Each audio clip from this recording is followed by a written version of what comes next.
पुराण पुरुष योगीराज श्री श्यामाचरण लाहिड़ी महाशय।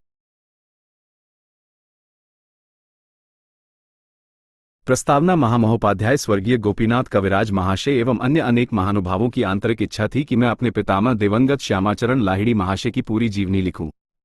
जीवनी लिखने के प्रति सबों का आग्रह इसलिए भी था कि मेरे पास पूज्य स्वर्गीय पितामह की स्वहस्त लिखित 26 डायरियां हैं एवं मैं बराबर अपने पिता के निकट रहा हूं एवं उनका स्नेहपात्र था। पौराणिक युग के समस्त ऋषि एवं मुनि गृहस्थ थे। उन्होंने गृहस्थाश्रम में रहकर साधना द्वारा जिस तत्व की प्रत्यक्ष अनुभूति प्राप्त की थी वह इन दिनों अब तक हजारों वर्षों के भीतर भी उपलब्ध नहीं, किंतु लाहिड़ी महाशय ने गृहस्थ आश्रम का आजीवन पालन करते हुए तथा सरकारी सेवा में कार्यरत रहकर पेंशन प्राप्त करने तक और अंत में प्राइवेट नौकरी करते हुए भी इन सब के बीच साधना द्वारा जिन सब प्रत्यक्ष अनुभूतियों एवं दर्शन श्रवण आदि के माध्यम से जिस आध्यात्मिक जगत का संधान किया वह निसंदेह इस युग में अन्य किसी के द्वारा संभव नहीं।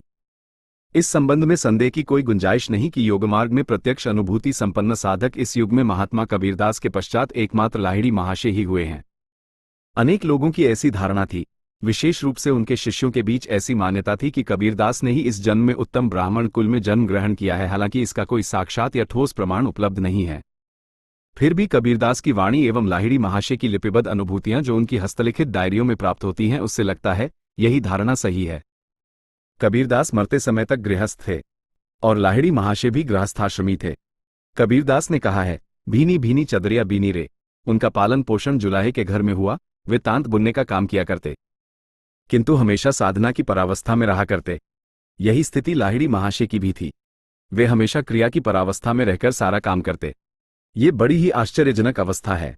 इसी अवस्था की ओर संकेत करते हुए भगवान श्री कृष्ण ने कहा है, तस्मात् सर्वेषु कालेषु योगयुक्तो भवार्जुन युक्त आसीत मत्पर इत्यादि। जिन्होंने उनका दर्शन किया है और उनके सान्निध्य में रहे हैं तथा उनके चरणों में आश्रय प्राप्त किया है, ऐसे अनेक व्यक्तियों द्वारा उनकी इस अवस्था के बारे में सुना है। हालांकि मैं स्वयं उनका सगा पौत्र हूं एवं इस परम पवित्र कुल में जन्म लिया है, किंतु उनके दर्शन का सौभाग्य प्राप्त नहीं कर पाया। उनके महाप्रयाण के 9 वर्ष पश्चात मेरा जन्म हुआ। पता नहीं पूर्व जन्म में भी उनके साथ कोई संपर्क था या नहीं, फिर भी लगता है एक आध्यात्मिक संबंध अवश्य था। जिन्हें देखा नहीं और जिनकी संगत में रहा नहीं तथा जिनके साथ प्रत्यक्षतः कोई परिचय नहीं, उनके प्रति इतना अनुराग, इतनी श्रद्धा भक्ति क्यों है, ये तो अंतर्यामी ही जानते हैं। वे मेरे जीवन के जीवन थे। वे ही हमारे आराध्य देव हैं और वही मेरे सर्वस्व हैं। बार बार लोग यही आग्रह करते रहे हैं कि मुझे लाहिड़ी महाशय का संपूर्ण जीवन चरित लिखना ही होगा, किंतु खेद का विषय है कि मैं साहित्यिक नहीं हूं। किस प्रकार लिखना चाहिए ये भी नहीं जानता। इसके पूर्व अनेक लोगों ने उनकी जीवनी लिखी है और अनेक मासिक पत्र पत्रिकाओं में भी यदाकदा प्रकाशित हुई है। वह सब किंवदंती जैसी ही है, लेकिन मुझे उनके चरणों का ही भरोसा है। विश्व तुम्हारी पूजा करता, यही बात मन में मडराती। मेरी पूजा बिना तुम्हारी पूजा तो अपूर्ण रह जाती। तुम तो मेरे ईश्वर प्रभु हो, मैं हूं दास तुम्हारा। मेरी पूजा बिना रहे बाकी स्तवन तुम्हारा। उनकी मूर्ति के समक्ष यदि प्रतिदिन गीता पाठ न करूं तो लगता है जैसे वे रुष्ट हो गए हैं। ईश्वर ने ऐसा संबंध स्थापित कर दिया है कि वे जिस प्रकार मेरे प्रिय हैं उसी प्रकार मैं उनका प्रिय पौत्र हूं। इसीलिए उनके विषय में आलोचना करना मेरे पक्ष में अनाधिकार चेष्टा नहीं होगी एवं दो एक बात न कहने से भी काम नहीं चलेगा। मुझे आशा है कि वे निश्चय ही अपने प्रिय पौत्र को क्षमा करेंगे। मैंने देखा कि मेरे द्वारा पितामह की पूरी जीवनी लिखना मेरे लिए संभव नहीं, क्योंकि प्रथमतः मुझे लिखने का अभ्यास नहीं है। इसके अलावा समय भी नहीं निकाल पाता। कुछ समय आध्यात्मिक साधना में बीत जाता है। अपराह्न में 3 घंटे पाठ भजन कीर्तन इत्यादि में बीत जाते हैं। प्रतिदिन कुछ चिट्ठियों का उत्तर देना पड़ता है। लोगों का आना जाना, भेंट मुलाकात, कथावार्ता, बातचीत, आलोचना चर्चा आदि में काफी समय बीत जाता है। परमहंस योगानंद की ऑटोबायोग्राफी ऑफ योगी, योगी कथामृत एवं शंकरनाथ राय के भारत के साधक के अंतर्गत पितामह की संक्षिप्त जीवनी प्रकाशित होने से सारे विश्व के लोग आते रहते हैं एवं नाना प्रकार की चर्चा करते हैं। 1979 के नवंबर महीने में पितामह की जीवनी लिखने के संबंध में उत्साह एवं तत्परता के साथ कलकत्ता गया एवं वरानगर स्थित शांति नीड के श्री अशोक कुमार चट्टोपाध्याय के 5 तल्ले स्थित निवास स्थान पर 18 दिन तक अज्ञातवास में रहा। काशी से पितामह की स्वहस्तलिखित समस्त डायरियां एवं अन्य जो आवश्यक पुस्तकें थी सभी साथ लेता गया और श्री मां अशोक को समस्त तथ्य जुटाकर दिया और अनेक मौखिक बातें जिन्हें मैं जानता था वो भी संक्षेप में लिखवा दिया। पितामही, पिता माता, 2 बुआ एवं पितामह के बहुत पुराने शिष्यों के मुख से जो कुछ सुना है, स्मृति के आधार पर जहां तक जितना संभव हुआ वो भी संक्षेप में लिखा दिया। श्री मां अशोक ने उन सब का चयन एवं संकलन करके जीवनी के आकार में अत्यंत परिश्रम के साथ लिखा है। तत्पश्चात विश्वभारती के अध्यापक डॉक्टर शून्य शिवनारायण घोषाल शास्त्री ने प्रस्तुत ग्रंथ का यथासाध्य संशोधन किया है। दोनों ही मेरे स्नेहपात्र हैं, अतः अत्यंत निष्ठा से अपने इस कार्य का संपादन किया है, इस संबंध में मुझे कोई संदेह नहीं। पितामह ने अपने गुरुदेव के निकट जिस अमूल्य योग साधना को प्राप्त किया और उनके आदेशानुसार संसार को प्रदान किया, वो सब प्रत्यक्ष अनुभव का विषय है, अनुमान का नहीं। यहाँ पांडित्य के लिए कोई गुंजाइश या अवकाश नहीं। अगर कोई गूंगा या बहरा है तो वह भी आध्यात्मिक जगत में प्रवेश कर सकता है एवं प्रत्यक्ष अनुभूति के माध्यम से ईश्वर तत्व का अंतरंग और बहिरंग पक्ष सब कुछ देख सुन और समझ सकता है। इसमें कोई संदेह नहीं। हजारों वर्ष पहले आर्य ऋषियों ने जिस साधना मार्ग को दिखाया, कालांतर में वो लुप्त हो गया। कुछ कुछ साधना प्रणाली बीज मंत्र के रूप में सुरक्षित है, किंतु समय के उलट फेर से साधना की क्रियाएं लुप्त हो गई, केवल बीज मंत्र रह गए। परिणामतः साधना की क्रियाओं के लुप्त हो जाने से बीज मंत्र निष्क्रिय एवं मृतप्राय हो गए। उस ओर किसी का ध्यान नहीं गया, किंतु उन क्रियाहीन बीज मंत्रों को वर्तमान काल में गुरु शिष्य के कान में दे देते हैं और इस तरह कान फूंकने से ही दीक्षा हो गई। अतः क्रिया अथवा प्रक्रिया का यथार्थ परिचय न होने के कारण न तो शिष्य का उपकार होता है और न गुरु का। इस प्रकार मंत्रों की जानकारी से वंश परंपरा द्वारा गुरुगिरी की जा सकती है अथवा मठाधीश और महंत हुआ जा सकता है, और साधारण सरल मना लोगों को आसानी से बेवकूफ बनाया जा सकता है। धर्म के नाम पर यह खिलवाड़ और व्यावसायिकता की स्थिति को अपने देश में देखकर कबीर ने अत्यंत दुख के साथ कहा है, कान फूंकने का गुरु और है बेहद का गुरु, और बेहद का गुरु जो मिले पहुंचा दे ठौर। ठौर का अर्थ है धाम। गीता में भगवान श्री कृष्ण ने उसी धाम की चर्चा की है, यद्गत्वा न निवर्तन्ते तद्धाम परमेमम, अर्थात जहां जाने या पहुंचने पर फिर पुनरावर्तन नहीं होता, वही मेरा परम धाम है। मम धाम, इन शब्दों के गहरे अर्थ को जिस प्रकार लाहिड़ी महाशय ने समझाया है, वह प्रत्यक्षदर्शी साधक के अतिरिक्त कौन समझ सकता है। महाभारत का युद्ध 18 दिनों में समाप्त हुआ था, किंतु प्रवृत्ति एवं निवृत्ति इन दो पक्षों का युद्ध अनंत काल से जारी है, जन्म जन्मांतर में भी समाप्त होने वाला नहीं। तो फिर इसकी निष्पत्ति का उपाय क्या है? इस उपाय के लिए जिस साधन पद्धति अर्थात जिस कर्मयोग के आधार पर उसकी निष्पत्ति हो सकती है, उसे लाहिड़ी महाशय ने अपने गुरु के निकट से प्राप्त करके संसार को दिया है। इस प्रवृत्ति एवं निवृत्ति पक्ष का पारस्परिक युद्ध सबके भीतर चल रहा है। यदि प्रवृत्ति पक्ष विजयी होता है तो फिर मनुष्य का अत्यंत मूल्यवान जीवन निष्फल है, विफल है। प्रवृत्ति पक्ष का अर्थ है बहुत कुछ की मांग और निवृत्ति पक्ष का अर्थ है खाने पहनने का यथासाध्य निम्नतम प्रयोजन, अर्थात अल्प में ही संतुष्टि। इसीलिए देखा जाता है कि दुर्योधन बिना युद्ध के सुई की नोक बराबर भूमि भी नहीं देगा, किंतु दूसरे पक्ष में युधिष्ठिर पांचों भाइयों के लिए 5 गांव पाने से ही खुश। अर्थात एक पक्ष आसक्तिमय है और दूसरा पक्ष अनासक्त है। सभी विषयों में इस प्रकार अनासक्त नहीं होने से साधना में विजय नहीं प्राप्त की जा सकती। मैं अनासक्त हूं, यह मौखिक रूप से कहने पर तो अनासक्त नहीं हुआ जा सकता। आखिर अनासक्त होंगे कैसे? इस प्रश्न की भूमिका में पहले यह समझना होगा कि आसक्ति आती है कहां से, उसकी उत्पत्ति कहां से होती है। यह एक सुविदित तथ्य है कि प्रत्येक जीव देह में प्राण स्थिर रूप में वर्तमान है। उस स्थिर प्राण के चंचल होने पर मन की उत्पत्ति होती है, जिसे जीव का चंचल मन कहा जाता है। इस चंचल मन को ही जीव मन कहा जाता है। इस चंचल मन को ही जीव मन के रूप में जानता मानता है। उसी चंचल मन से ही आसक्ति की उत्पत्ति होती है। तो फिर आसक्ति शून्य होने के लिए मन को निर्मला स्थिति में लाना होगा, अर्थात मन शून्य होना होगा।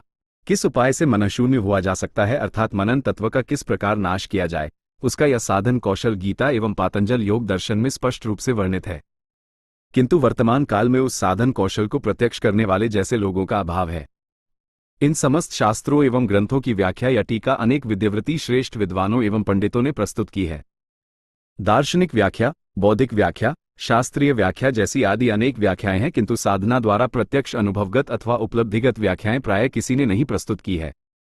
जिन समस्त महायोगियों अथवा महापुरुषों ने साधना के द्वारा प्रत्यक्ष अनुभव प्राप्त किया है, उन्होंने संभवतः जानबूझकर ही कुछ भी आभास नहीं दिया, क्योंकि वे जानते थे कि जो साधन सापेक्ष एवं अनुभवगम्य है उसे मौखिक रूप से अथवा लिखकर समझाने से कौन समझेगा।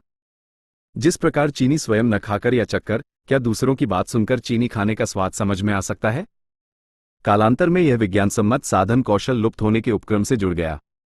लाहिड़ी महाशय के गुरुदेव, जिन्हें वे बाबाजी कहा करते एवं उनकी स्वहस्त लिखित दैनिकी में केवल बाबाजी यही लिखा है, इससे अधिक हमें और कोई परिचय प्राप्त नहीं होता, उन्हें अपने कौशल या चमत्कार से रानीखेत ले जाते हैं और दीक्षा प्रदान करते हैं।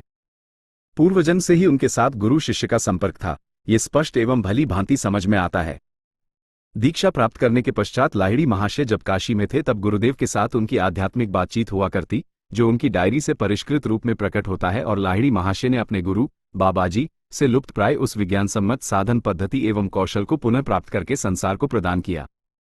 साधारणतः देखने में आता है कि अधिकांश लोग हठयोग का ही अभ्यास करते हैं और वे कई आसनों, मुद्राओं आदि का अभ्यास करके ही यह सोचते हैं कि योगाभ्यास कर रहे हैं। यद्यपि इनके अभ्यास से शारीरिक उपकार अवश्य होता है, किंतु इस उपाय द्वारा शरीरस्थ आत्मा का कोई संधान नहीं मिलता और मन भी स्थिर नहीं होता, और मन की स्थिरता के बिना साधन क्षेत्र में प्रवेश नहीं किया जा सकता। इसके लिए राजयोग की आवश्यकता है। केवल मन की स्थिरता से ही सफलता नहीं प्राप्त होगी, या मन की चंचलता बहुत कुछ कम हो जाने से भी काम नहीं चलेगा। इस संदर्भ में जब तक आत्म साक्षात्कार नहीं होता, ब्राह्मी स्थिति प्राप्त नहीं होती और भ्रूमध्य के स्थान पर कूटस्थ चैतन्य का दर्शन नहीं प्राप्त होता, तब तक मनुष्य जीवन सफल नहीं होता। ध्रुव मध्य प्राणमावेश सम्यक स तन परम पुरुषमुपैति दिव्यम। इसके लिए राजयोग चाहिए। हठयोग एवं लययोग का एक साथ समावेश प्रयोजनीय है। राजयोग द्वारा मन स्थिर होगा, लययोग के द्वारा आत्मसाक्षात्कार होगा, एवं इन सब साधनों का अभ्यास करने से शरीर में जो क्लांति या थकान आती है उसे दूर करने के लिए हठयोग की आवश्यकता है। एक आसन से बहुत देर तक अभ्यास करने में जो जड़ता आ जाती है वह हठयोग के द्वारा दूर होती है। हम ईश्वर को वैकुंठ में खोजते हैं, क्षीर सागर में ढूंढते हैं, तीर्थ, मंदिर और मस्जिद में तलाशते हैं, किंतु अपने शरीर के भीतर भ्रूमध्य के स्थान पर जो सदैव विराजमान है उसका पता नहीं जानते और उसे ढूंढने खोजने का आग्रह भी नहीं जागृत होता, जबकि इस देहपुर के भ्रूमध्य स्थान में वह प्रत्यक्ष देवात्मा विराजमान है। उसके दर्शन करने की बात सभी ऋषियों ने एक वाक्य में व्यक्त किया है और उसकी साधना पद्धति और कौशल प्राप्त करने का मार्ग प्रदर्शित किया है, किंतु कालांतर में वह लुप्त हो गया। उसका प्रधान कारण साधन सापेक्षता है, क्योंकि इस साधन को संपन्न करने में कुछ समय एवं धैर्य की जरूरत होती है, जिसे कोई करना नहीं चाहता। उसका भी एक मुख्य कारण यह है, इन दिनों कुछ ऐसा युग प्रचलन ही है कि अनेक गुरु इस प्रकार प्रचार करते हैं कि सर पर हाथ रखते ही समाधि लग जाती है, मन स्थिर होता है और क्या क्या बहुत कुछ होता है। इस वजह से कोई समय नष्ट नहीं करना चाहता, किंतु तनिक गहराई से विचार करने पर सभी समझ सकते हैं कि जिसे प्राप्त करने के लिए पृथ्वी या संसार की सारी सत्ता संपदा के त्याग की आवश्यकता है, उसे इतनी सहजता से कैसे प्राप्त किया जा सकता है।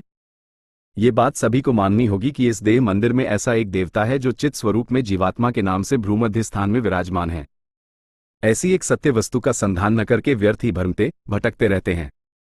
ब्रह्मा, विष्णु एवं शिव के बारे में हम सुनते आए हैं कि इन तीनों देवों को भी पर्दे की आड़ में रहकर जो नित्य नचाते हैं, वे किसी दिन भी बाहर नहीं आते और आएंगे भी नहीं, फिर भी उन्हें खोजना या सत्य वस्तु का संधान करना ही तो जीवन का परम आनंद है। हम आर्य धर्मावलंबी भारतवासी ब्रह्मा, विष्णु, शिव या महेश को मानते आए हैं, किंतु संसार के अन्य लोग इन सब देवताओं का नाम तक नहीं जानते। लेकिन सृष्टि, स्थिति, लय तथा सत्व, रजत, तमः इन गुणों की कोई उपेक्षा नहीं कर सकता, क्योंकि ये तीनों स्थितियां एवं गुण कहाँ नहीं है, यानी सभी वस्तुओं में सर्वत्र इनकी व्याप्ति है। इनके कार्यों शक्तियों के अनुसार साकार मूर्ति की कल्पना दार्शनिक तत्व के माध्यम से की गई है। यदि किसी प्रकार मन स्थिर हो जाता है तो इन रूपों का दर्शन प्राप्त होता है। यह मन की स्थिरता की एक अवस्था अवश्य है और कुछ आभास भी मिलता है, किंतु यह मायिक है, भ्रमात्मक है। क्योंकि ये रूप यदि सत्य एवं नित्य होते तो किसी भी देश के निवासी या धर्मावलंबी व्यक्ति मन के स्थिर होते ही इनका दर्शन प्राप्त करते, किंतु ऐसा नहीं होता, बल्कि उनका जिन विषयों के प्रति बोध जागृत है या उनकी जो धारणा है उसी का ही दर्शन होता है। लेकिन भ्रूमध्य के स्थान पर मन स्थिर होने पर जिस जीवात्मा या कूटस्थ ब्रह्म का दर्शन होता है वह सबके लिए सुलभ होगा और संसार के समस्त साधकों को भी उसका दर्शन प्राप्त होगा। वहां कोई भिन्नता या बिलगाव नहीं है। परमात्मा तो हमारी पहुंच या सीमा के बाहर है, किंतु जीवात्मा अथवा कूटस्थ ब्रह्म हमारी सीमा और पहुंच के भीतर है। यही घट घट विराजे राम का दर्शन है। इतनी बड़ी एक सत्य वस्तु का संधान हम क्यों नहीं कर पाते? इसका कारण है मन की चंचलता। तो फिर मन चंचल क्यों होता है? प्राण चंचल है, इसलिए मन भी चंचल है। प्राण की चंचलता का नाम ही मन है। यदि किसी प्रकार प्राण को स्थिर किया जा सके तो मन भी स्थिर होता है। फिर किसी उपाय के द्वारा यदि मन को स्थिर किया जाए तो फिर प्राण भी स्थिर होता है। मन की अपेक्षा प्राण कुछ स्थूल है। हम स्वेच्छापूर्वक प्राण को कुछ क्षण के लिए अवरुद्ध कर सकते हैं, किंतु मन का अवरोध अत्यंत कठिन है। इसीलिए प्राण को स्थिर करने का श्रेष्ठ उपाय प्राणायाम है। नदियों में गंगा, मंत्रों में प्रणव और तीर्थों में जिस प्रकार काशी श्रेष्ठ है, उसी प्रकार जितने भी साधन या उपाय हैं उनमें प्राणायाम श्रेष्ठ है और यह शास्त्र सम्मत है, सर्वमान्य है। प्राणायाम अनेक प्रकार के हैं, उनमें गुपुज्ञा के अंतर्गत जो प्राणायाम है वो श्रेष्ठ है। ये प्राण ही मुख्य प्राणवायु के रूप में इस देह के भीतर रमण करता है। शरीर के 5 स्थानों पर रहने के कारण इसके 5 नाम हैं: प्राण, अपान, समान, उदान और व्यान। ये 5 वायु यदि शरीर में समान रूप से स्थित रहें तो फिर मन स्थिर रहता है। यदि किसी कारणवश कोई विकार उत्पन्न होता है तो ये चंचल हो जाते हैं। जिस प्रकार वात, कफ, पित्त ये यदि तीनों समान रूप से रहें तो फिर शरीर में कोई रोग नहीं रहता, और यदि किसी कारणवश विकार उत्पन्न हो जाए तो फिर उन कारणों से संबंधित रोग उत्पन्न हो जाते हैं। जैसे ठंड लगने पर कफ आश्रय ले लेता है इत्यादि। जिससे ये पंचवायु स्थिर रहे उसी का साधन या उपाय लाहिड़ी महाशय ने हमें प्रदान किया है। प्राणायाम के द्वारा प्राण एवं अपान वायु स्थिर होते हैं, नाभि क्रिया द्वारा प्राण वायु स्थिर होता है और महामुद्रा द्वारा उदान तथा व्यान वायु स्थिर होते हैं। इस प्रकार पंचवायु के स्थिर होने से ही मन स्थिर होता है और मन स्थिर होने से ही आत्म साक्षात्कार होता है। आत्म साक्षात्कार योनि मुद्रा द्वारा होता है। समस्त इंद्रिय द्वार बलपूर्वक रुद्ध करके मन को चारों ओर से समेटकर भ्रूमध्य में स्थापित करके निर्दिष्ट मार्ग से अभ्यास करते करते उस अविज्ञेय आत्मा का दर्शन पाकर साधक कृत कृत्य हो जाते हैं। रथे च वामनम दृष्ट्वा पुनर्जन्म न विद्यते, अर्थात इस शरीर रूपी रथ में स्थित उस वामन देव अथवा अंगुष्ठ प्रमाण पुरुष का दर्शन करके जन्म को सफल करते हैं। इस पुरुष का जो दर्शन प्राप्त करते हैं उनका पुनर्जन्म नहीं होता, वे हमेशा के लिए मुक्त हो जाते हैं। पुरुषोत्तम योग के यही वह पुरुष हैं जिनका दर्शन पाकर साधक का जीवन कृतार्थ हो जाता है। कबीर दास ने बड़े सुंदर ढंग से इस रहस्य को व्यक्त किया है। मरते मरते जग मरा, मरना न जाना कोय। ऐसा मरना कोई न मरा, जो फिर ना मरना होए मरना है दुई भांति का जो मरना जाने कोय। राम द्वारे जो मरे, फिर ना मरना होए, अर्थात इस संसार में प्रतिदिन लोग मर रहे हैं, किंतु हाय अफसोस है कि ऐसा मरण किसी का नहीं हुआ कि पुनः मृत्यु न हो। संसार में मृत्यु दो प्रकार की होती है, एक तो साधारण मृत्यु जो नित्य हो रही है और एक है असाधारण मृत्यु जिसे राम द्वारे की मृत्यु कहते हैं, अर्थात राम के दरवाजे पर मृत्यु। साधारण आदमी सोचते हैं ये किसी राम मंदिर के समक्ष मरने की बात है, किंतु ये राम द्वारे क्या है। इसी रहस्य को लाहिड़ी महाशय ने बताया है कि राम द्वारे अर्थात भ्रूमध्य के स्थान में कूटस्थ प्राण एवं मन को स्थापित करके जो उस परम पुरुष का दर्शन करते करते देह का त्याग कर देते हैं उनका पुनर्जन्म नहीं होता। यह अत्यंत वास्तविक और सच्ची साधना है, सिर्फ बात ही नहीं है। जो जीवन भर अभ्यास कर सकते हैं उन्हीं के पक्ष में ये संभव है। यही तो क्रियायोग की साधना का उद्देश्य और फल है। इस प्रकार की मृत्यु प्रत्यक्ष आंखों से देखा है, इसीलिए इतनी दृढ़ता के साथ कहने में सक्षमता का अनुभव कर रहा हूं। ये केवल सुनी हुई ऐसी वैसी बात नहीं है, बल्कि आंखों देखा दृश्य है। कितनी अद्भुत थी वो मृत्यु। अपने पिता की मृत्यु मैंने अपनी आंखों से देखा, और भी कितने लोगों ने देखा। उन्होंने समस्त प्राणवायु को सम्यक प्रकार से भ्रूमध्य के स्थान पर खींचकर मन को वहां पूरी तरह स्थापित करके देह त्याग किया। उस समय भ्रूमध्य के स्थान पर इतना कंपन हो रहा था कि उसका वर्णन नहीं किया जा सकता। लग रहा था जैसे कोई एक गोली भीतर से ठेलती हुई बाहर निकली आ रही थी। उस वक्त वे मूर्तिवत स्निग्ध तथा प्रशांत थे। सुंदर स्निग्ध देह कितनी सुदर्शन थी और समस्त शरीर लाल गुलाब के टटके फूल जैसा खिला हुआ हो गया।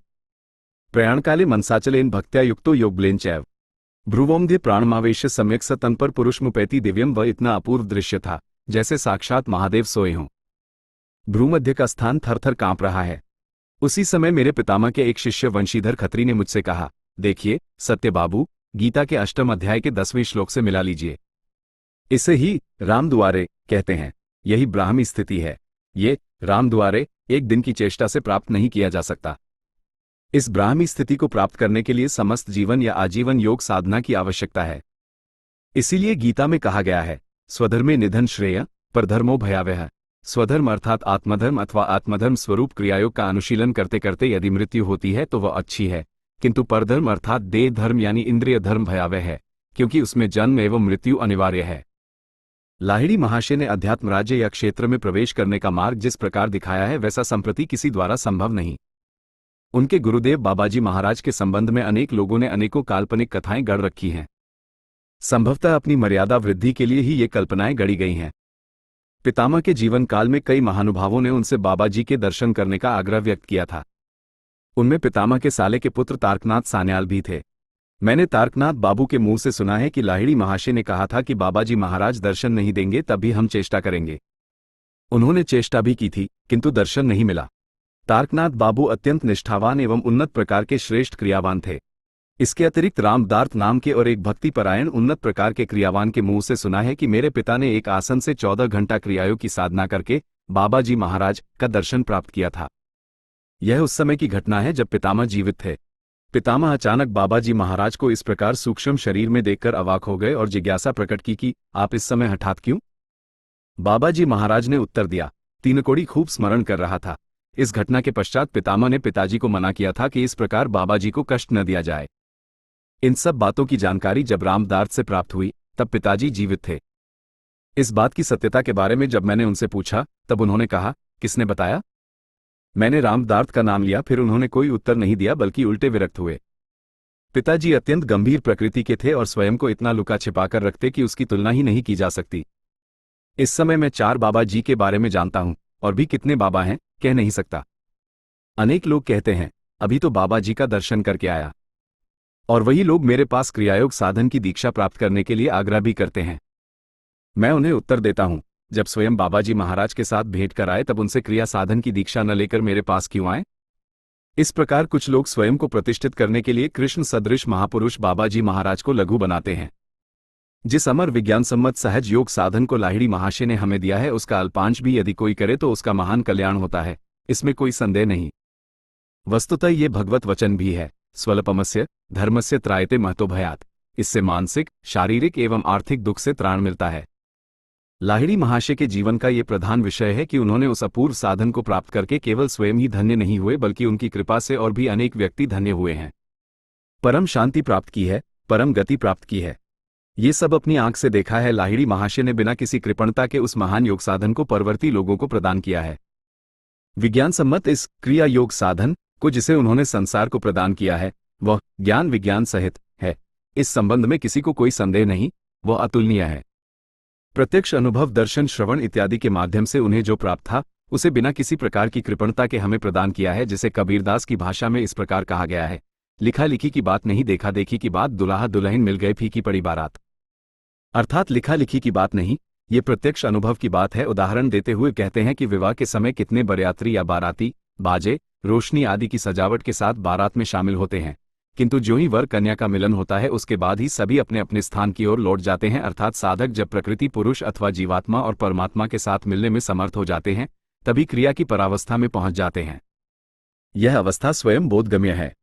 गीता की अनेकों व्याख्याएं उपलब्ध हैं। देखने में आता है कि वे सभी शास्त्रीय, बौद्धिक अथवा दार्शनिक तत्वों पर आधारित व्याख्याएं हैं, किंतु अनुभवगत व्याख्या एकमात्र लाहिड़ी महाशय ने ही प्रस्तुत किया है अथवा उनके आश्रित अनुयायी साधकों ने किया है, किंतु मूल में वही है। गीता के श्री भगवानुवाच इसका अर्थ उन्होंने किया है, कूटस्थ द्वारा अनुभव हो रहा है। कितनी अपूर्व व्याख्या है, सचमुच मन में तृप्ति और शीतलता का अनुभव होता है। महाभारत के 18 दिन व्यापी युद्ध में श्री कृष्ण ने अर्जुन को रथ पर बैठाकर साक्षात रूप से उपदेश दिया था, किंतु इस देह रथ की प्रवृत्ति एवं निवृत्ति का युद्ध 18 जन्म में भी समाप्त होने वाला नहीं। श्री कृष्ण उस देह को त्याग कर चले गए, किंतु उसके भीतर जिन कृष्ण का अस्तित्व वर्तमान है वे तो अब भी प्रत्येक देह रथ में वर्तमान हैं और चिरकाल तक रहेंगे, क्योंकि वे अविनाशी हैं। उनकी वर्तमानता के कारण ही हम सब कुछ अनुभव करते हैं। वे ही इस देह रथ के भीतर बैठकर उपदेश कर रहे हैं। भगवान ने ही फिर कहा है, हे अर्जुन, मैं भी नहीं रहूंगा, तुम भी नहीं रहोगे, तो फिर रहेगा क्या? ईश्वर सर्वभूतानैन हृदयेषर्जुन तिष्ठति। अर्जुन के प्रति लक्ष्य करते हुए कह रहे हैं, हे जगतवासी, उस ईश्वर की शरणागति प्राप्त करो। उसके प्रसाद या उसकी अनुकंपा से ही परम शांति एवं शाश्वत पद की प्राप्ति होगी। जो ईश्वर हमारे भीतर वर्तमान है उसकी शरण किस प्रकार प्राप्त की जाए, उसके लिए मन को किस प्रकार तैयार करना चाहिए, यही सब कुछ लाहिड़ी महाशय ने संसार को दिया है। उन्होंने आजीवन गृहस्थ आश्रम में रहकर आदर्श गृहस्थ के रूप में साधना के जिस उच्च स्तर को प्राप्त किया था वह हजारों वर्ष के भीतर देखने में नहीं आता। न जाने कितने दंडी, सन्यासी, त्यागी एवं गृहस्थ उनका आश्रय पाकर धन्य हुए हैं। उसकी कोई सीमा नहीं। जिन लोगों ने उनका दर्शन किया है, निकट से देखा है, उन लोगों के मुंह से सुना है कि कोई अपरिचित व्यक्ति भी उनके दर्शन मात्र से नतमस्तक हो जाता। केवल इस एक श्लोक के माध्यम से ही उनकी जीवनी या उनके जीवन चरित्र का परिचय दिया जा सकता है। ब्रह्मानंद परमसुखदेव केवल ज्ञानमूर्ति, द्वन्वातीत गगन सदृश तत्वमस्यादिलक्ष्यम एकम नित्यम विमलमचली सर्वधि साक्षीभूतम, भावातीत त्रिगुणहित सद्गुरु तन्नमामि, यही उनका जीवंत एवं सदीप्त जीवन है। उनका सार उपदेश है, क्रिया करो एवं क्रिया की परावस्था में रहो। बाहरी वेश परिवर्तन, किसी प्रकार का बाह्याडंबर, गोष्ठी या दल गठन, ये सब वे पसंद नहीं करते थे, बल्कि कहा करते थे कि सड़े गले पोखर में ही दल दल होता है। देखा जाता है कि ईश्वर ने जगत की रचना के साथ साथ लाखों प्रकार के प्राणियों की भी रचना या सृष्टि की है। अपने द्वारा रचित सभी जीवों को ही उन्होंने तैरने की शिक्षा देकर भेजा है। कोई जीव जंतु जल में गिर पड़ने से आसानी के साथ अच्छी तरह तैरकर बाहर निकल आता है। उन सबके प्रति ईश्वर सदैव दयावान रहे, किंतु अपनी सर्वपेक्षा उत्कृष्ट रचना मनुष्य के प्रति वे निर्दय एवं निष्ठुर हो गए, उसे तैरने की शिक्षा नहीं दी। किंतु उन्होंने ऐसा क्यों किया? निश्चित रूप से इसका कोई उद्देश्य है। वह यह है कि उन्होंने मनुष्य से कहा कि तुम्हें तैरना सीखकर पार करना होगा, क्योंकि तुम्हें विवेक बुद्धि दी है। उदाहरणार्थ, जिस प्रकार माँ कितने कष्ट से रसोई बनाती है और अपनी संतान को जतन से खाना परोस देती है, संतान के लिए यदि अपने हाथ से खाना संभव नहीं तो वह उसे अपने हाथ से उसके मुंह में दे देती है, किंतु संतान को तो स्वयं उसे गले के नीचे उतारना होगा। जैसे किसी एक के भोजन करने लेने पर दूसरे का पेट नहीं भरता, उसी प्रकार प्राणकर्म ईश्वर साधन स्वयं को ही करना पड़ेगा, दूसरों के करने से नहीं होगा। केवल भाषा ज्ञान अथवा लिखने का अभ्यास रहने से ही इस प्रकार का ग्रंथ नहीं लिखा जा सकता। इसके लिए साधन लब्ध अनुभव एवं अनुभूति की आवश्यकता है। यद्यपि श्रीमान अशोक कुमार चट्टोपाध्याय लेखक नहीं हैं, फिर भी उन्हें ये ग्रंथ लिखने को कहा। इसका कारण यह है कि वे एक उन्नत क्रियावान होने के नाते समस्त विषयों को अच्छी तरह हृदयंगम कर सकेंगे। मेरे अन्यतम क्रियावान शिष्य डॉक्टर शून्य शिवनारायण घोषाल शास्त्री ने इस ग्रंथ का संशोधन किया है। अंत में संपूर्ण ग्रंथ मैंने स्वयं देखकर प्रसन्नता का अनुभव किया है। वर्धिष्णु क्रियावान श्री सुबोधचंद्र मुखोपाध्याय एवं श्री प्रवीर कुमार दत्त ने स्वेच्छापूर्वक ग्रंथ के प्रकाशन का समस्त भार वहन किया है एवं श्री अशोक कुमार को हर प्रकार का सक्रिय सहयोग प्रदान किया है। अपने इन सभी स्नेह पात्रों और क्रियावानों के प्रति हृदय से आशीर्वाद व्यक्त करता हूं।